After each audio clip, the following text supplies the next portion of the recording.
안녕하세요. 좀 늦은 박사과정 언니 윤혜진입니다. 얼마 전에 질문을 받았는데 영어 공부에 대한 질문이었어요. 이제 입학을 앞두고 시간이 조금 남았는데 전공에 관련된 영어 공부를 어떻게 하면 좋을까 이렇게 질문을 하셨는데요. 제가 그렇다고 해서 영어를 되게 잘하는 건 아니에요. 잘하는 건 아니지만 그냥 필요하면 한다 이런 생각은 가지고 있거든요. 그래서 도구로서는 충분히 활용을 하고 있다라고 생각을 해요. 지금이 12월이니까 입학이 3월이잖아요. 그러면 한 4개월 정도 남았죠. 중간에 설 연휴가 있고 뭐 여러 이런 날들이 있다 하더라도 한 3개월 정도의 기간이 있는 거예요.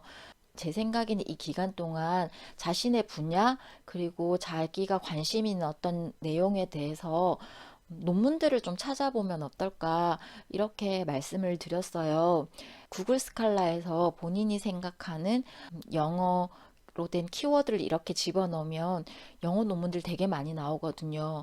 얼마만큼 인용되었는가도 나오고, 그리고 그 밑에 보시면 그와 관련된 키워드들이 또 쫙 나와요. 그래서 이런 것들을 찾아보시면서 제목이라든지 초록들만 이렇게 쭉 훑어보셔도 처음에는 되게 보기 어렵지만 그런 것들이 자꾸 보면 볼수록 조금씩 익숙해지거든요. 이 영어 논문과 함께 보시면 좋은 건 한국 학술지들도 같이 보시는 거예요. 이럴 때에는 학위 논문보다는 학술지 논문을 보시는 편이 좋아요.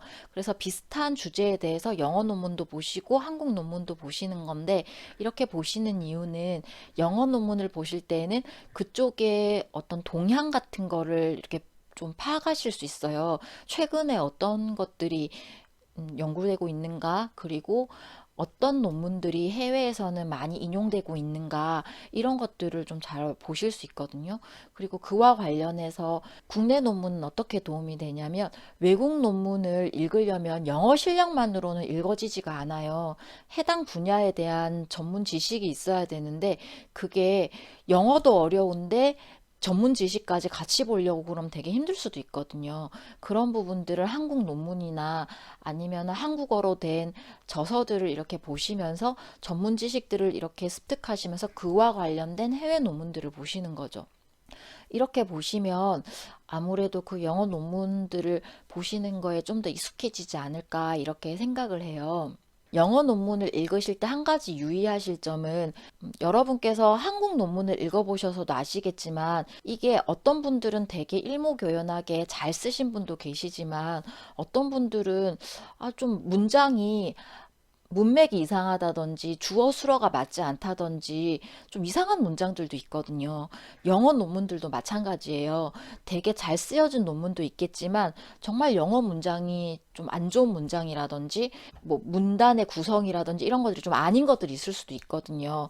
그래서 이게 논문을 읽으실 때 처음부터 끝까지 이걸 끝까지 다 읽으신다기보다는 일단 초록을 좀 이렇게 읽으시면서 이게 초록이 좀 잘 되어 있는가 보시고, 그 다음에 본문을 읽을지 말지를 한번 보시고, 그리고 이 논문 하나하나를 뭔가를 이렇게 독파하겠다는 그런 개념보다는 어차피 입학 전까지의 3개월 정도의 탐색 기간인 거니까 다양하게 읽으시면서 이런 것들의 이런 용어와 이런 문장과 이런 내용들에 내가 젖어든다, 이렇게 좀 가벼운 마음으로 보시면 좋을 것 같아요.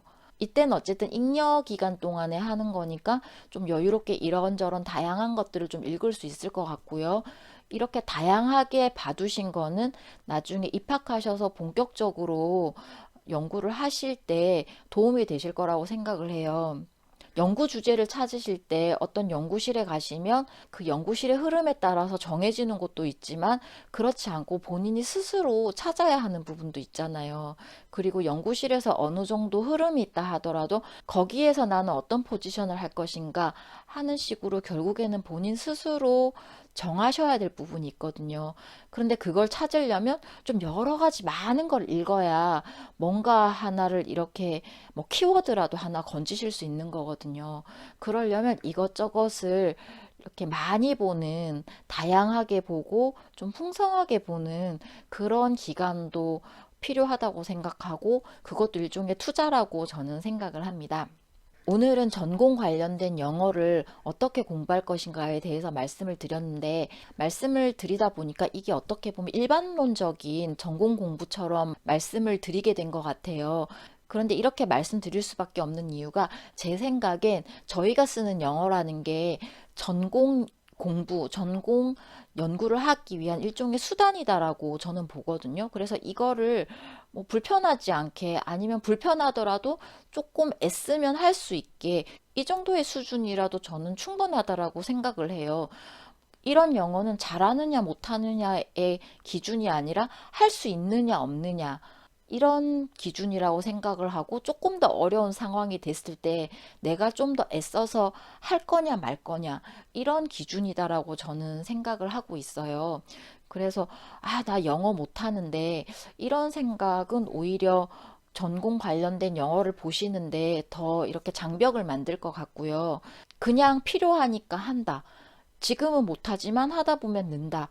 그렇게 나는 늘어갈 것이다. 이렇게 생각하시는 편이 좀 더 좋을 것 같다라고 저는 생각을 합니다.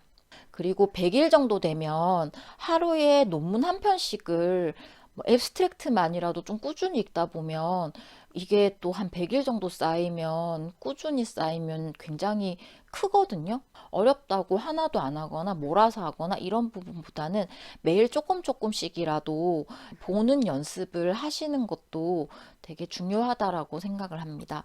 그리고 이런 부분이 생각보다 쉽지 않고, 하시는 분들이 생각보다 많지 않을 수도 있어요.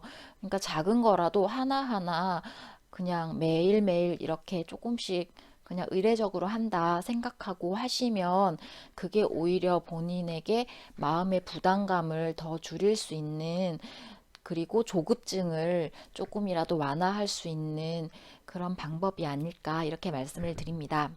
오늘도 일하시면서 공부하시느라 굉장히 수고가 많으셨고요. 여러분의 대학원 생활을 항상 응원합니다. 오늘도 제 말씀 들어주셔서 고맙습니다.